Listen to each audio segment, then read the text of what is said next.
Deputy Speaker, I feel a bit exasperated rising to speak on this topic, and it's not because the committee hasn't done terrific work in pulling together this report, but it does echo the recommendations that this government has received over many years about things that could be done to make a big difference to the arts sector. And I fear that this is yet another report that they will largely ignore, cherry-picking only one or two recommendations for political expediency.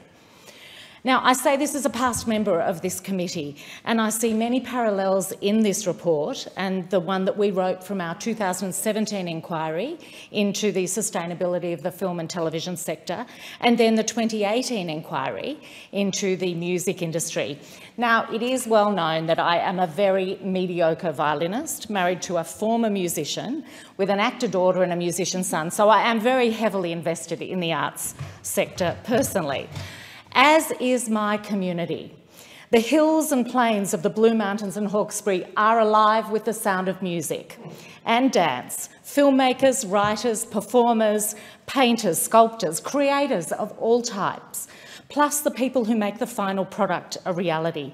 The producers, the set makers, the lighting experts, the framers.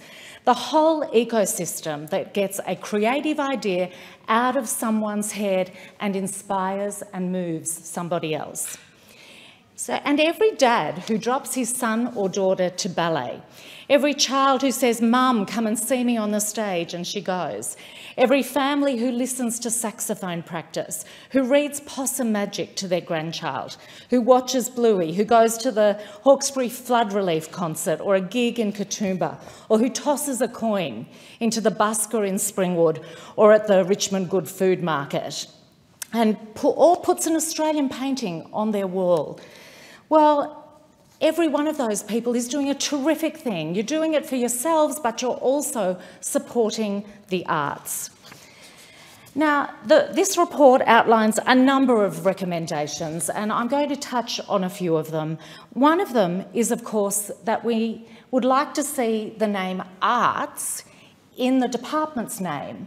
Now, this is a government who claims to put some sort of value in the arts, but what has happened is that it's removed that name from the department. And I think it's a very sensible recommendation and something I have called for previously, to reinsert the word arts into the name of the department. I know it will make it even lengthier, but it will give acknowledgement, not just to the sector per se, but to the individuals whose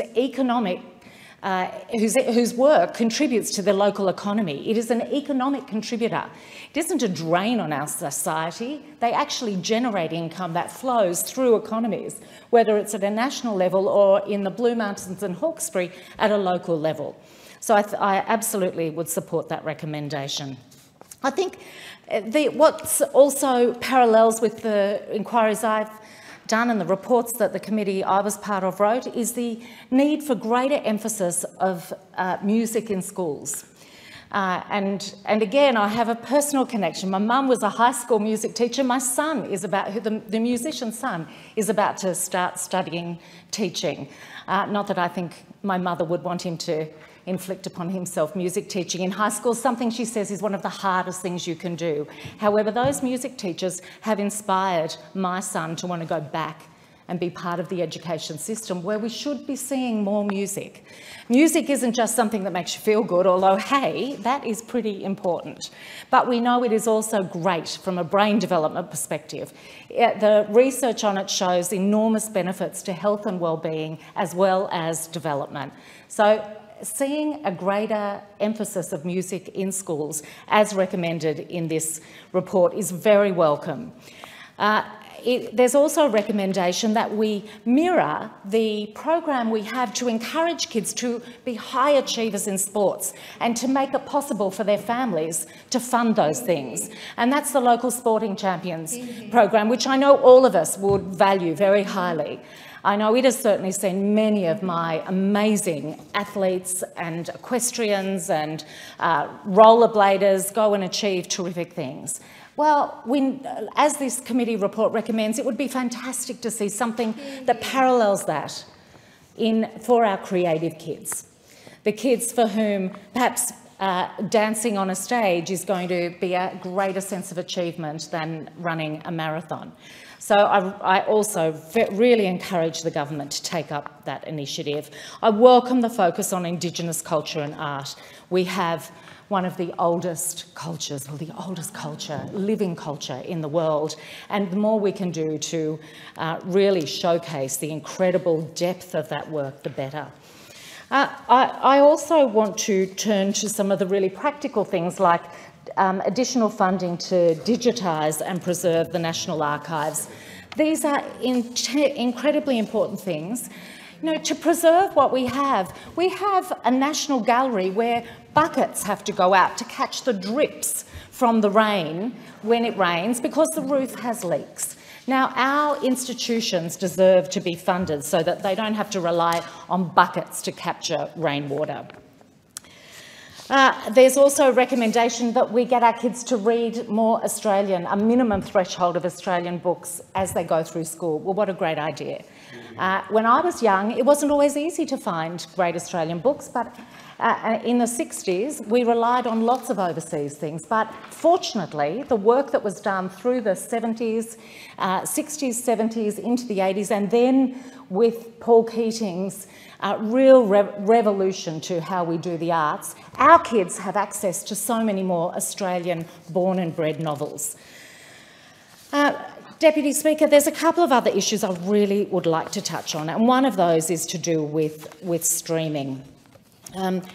There's been a real boom for one sector of the arts, and that's the streaming giants during COVID, while everybody else has suffered unknown and unaccountable deprivation in their sector. The streamers have done well, and it is quoted in this report that subscriptions rates are up by more than 45%. Now, I think it's very reasonable that those streamers be asked to contribute a certain percentage of Australian content. This was also recommended in the previous report by this committee, and 10% was recommended there. I note this report backs 20%, and I think it is well overdue for the government to bite the bullet and make a serious assessment of this in terms of the impact that it will have for our Australian sector. The other very important gaps that I can see in this report, though, are around things to help this sector get back on its feet after COVID. The committee heard evidence that the overall arts labour market impact was enormous just last year, with falling by 872,000, and that's not accounting for what happened this year. What they don't have yet is an insurance scheme that will allow people putting on performances to have a backup should something happen.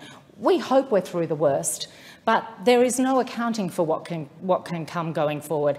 And a sensible insurance scheme that would mean directors and producers can go with confidence that they can employ the people they need, they can make the commitments they need, they can book the space they need, and that if something goes wrong, it can be, there's an insurance scheme that can help cover those costs. Now, this government's done it for the film sector. I just don't see why it won't do it for the broader performing arts sector.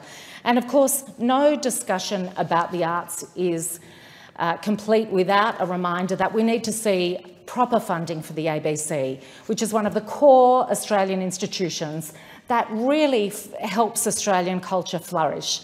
Things that start there, that go global. Let's think of Bluey.